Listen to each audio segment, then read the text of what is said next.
Shalom Obracha, que je vous protège et vous donne la santé, la joie, la prospérité. Vous savez que c'est pas facile. Lorsqu'on dépasse un certain âge, c'est dur après de se marier. Ici à Ra'anana, il y a un homme qui a atteint déjà 42 ans. Ça y est, il veut plus se marier, ça y est. En plus, les filles qu'il veut, ils veulent pas de lui. Les filles qui veulent de lui, ils veulent pas d'eux. Il trouve des vieilles, il trouve des jeunes. Il a 42 ans. Problème. Bien sûr, sa mère, la pauvre, toujours demande des prières. Mais, comme toutes les mamans, qui veulent que leur enfant se marie. Et bien sûr, mes amis, il ne faut pas se désespérer. Il faut prier. Beaucoup de fois, j'ai de la peine pour des jeunes filles qui ne sont pas mariées, pour des jeunes hommes qui ne sont pas mariés. J'ai de la peine. Et vous savez que je voyage beaucoup. Et je vois, presque dans le monde entier, c'est le même problème. Les jeunes filles qui ne sont pas mariées. Les jeunes hommes qui ne sont pas mariés. Mes amis, ce monsieur-là, qui a 42 ans, sa mère, elle a décidé d'aller pèleriner Rabbi Haim Pinto. Il arrive chez Rabbi Haim Pinto et Essaouira avec un groupe qu'ils ont fait le voyage ensemble. Elle a commencé à pousser des cris. Elle poussait des cris sur la tombe pour que son fils il trouve un mazal. Elle appelle son fils du Kéber de Rabbi Haim Pinto. Et elle demande à son fils, tu sais mon fils, je suis chez Rabbi Haim Pinto, avec les Hachem, Bisroto, tu vas trouver un mazal, la semaine prochaine. Alors son fils il commence à rigoler. Maman, tu es trop excité. J'ai 42 ans, j'ai rien trouvé, et tu me dis la semaine prochaine. Mais oui, il faut avoir l'émouna, il faut prier, il faut savoir prier. Maman, amen. Amen. Et tu vas te marier dans 3 mois. Ah, amen. Tu vas voir, tu vas voir. Bon, l'histoire est mise là. L'histoire est mise là. Parabotaï, la semaine dernière, j'étais au bureau Ra'anana. On m'appelle, Rabbi David, il y a un Hatan qui se marie aujourd'hui. Et voilà son histoire. Il veut venir demander une bracha par le mérite de Rabbi Haim Pinto, qui l'a aidé à trouver sa femme une semaine après que sa mère elle est partie chez Rabbi Haim Pinto. Il va se marier dans 3 mois. J'ai écouté l'histoire. J'ai dit même que j'ai affaire qui vient tout de suite. C'est un Cohen. Vous savez, un Cohen, c'est pas facile. Un Cohen, il faut qu'il se marie avec une fille, pas une fille divorcée. C'est pas facile, un Cohen. En plus, un Cohen. Et il a marié une fille. Parce qu'un Cohen, la Torah lui a interdit de marier des filles divorcées. Une vierge ou une veuve, que Dieu vous en préserve. Voilà. Sinon, il ne peut pas se marier. Et voilà, il vient, il reçoit la bracha.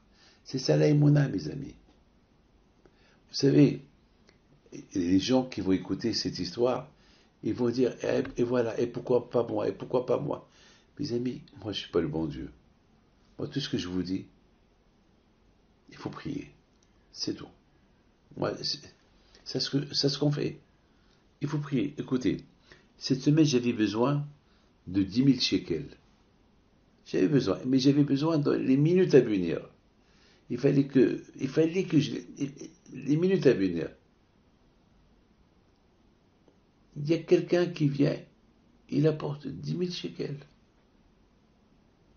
Tout de suite, je les mets à la banque. Tout de suite, je les mets à la banque. Et tout de suite, j'ai écrit l'ordre à qui il faut donner. C'est Hachem. Après, je me suis dit, dommage, j'ai pas demandé plus. Une fois, j'ai joué avec le bon Dieu, Shishbesh. Une fois, j'ai joué avec le bon Dieu, le jeu des dames, le jeu d'échecs. Je ne voudrais pas d'honneur. J'ai joué avec lui. C'était à Paris, un matin. Je venais de m'asseoir au bureau. La première personne qui vient, c'est quelqu'un qui a besoin d'argent. Bon, j'avais pas encore d'argent. Je prends mon sac. Le pauvre me fait de la peine. Je lui donne une somme. Après, j'ai dit à Hachem, cette somme-là, tu me la rends. Parce que cette somme-là, elle ne m'appartient pas. Cette somme-là, elle appartient à ma femme. Je lui ai promis de lui acheter ça, ça et ça et ça, mais il faut me la rendre. Un monsieur, il rentre, il me donne la même somme. Encore quelqu'un qui vient, il est dans le besoin. Je lui donne. Je vous donne la parole d'honneur. Ce jour là-bas, on a joué, moi et le bon Dieu. Je donne, il me redonne. Je donne vers 4 heures. Je dis à Hachem, j'ai pas gagné avec toi dans l'affaire. Tu me donnes, je te donne, tu me donnes, je te donne. Mais moi, j'ai besoin d'argent, moi. J'ai dit, j'y vote. J'ai une famille, j'ai besoin. Maintenant, il faut me redonner tout ce que je te donne aujourd'hui. Hachem, entre toi et moi, il faut que tu me donnes aujourd'hui, d'après mes calculs, peut-être 15 000 shekels. 15 000 euros.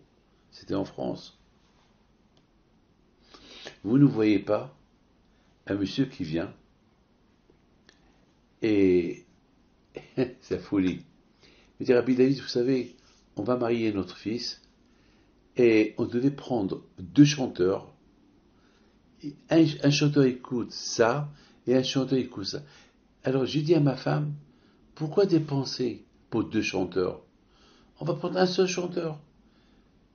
Et les 15 000 euros qu'on devait donner au deuxième chanteur, on les donne à Rabbi David, qui fait tzedaka avec. J'ai fait un sourire. J'ai levé les yeux vers le ciel. J'ai dit, Hachem, kol hakavod, je t'adore. Il m'a rendu tout. C'est comme ça, Hachem. Il faut être convaincu. On est convaincu, on ne perd pas. Avec le bon Dieu, on ne perd jamais. Que Dieu protège.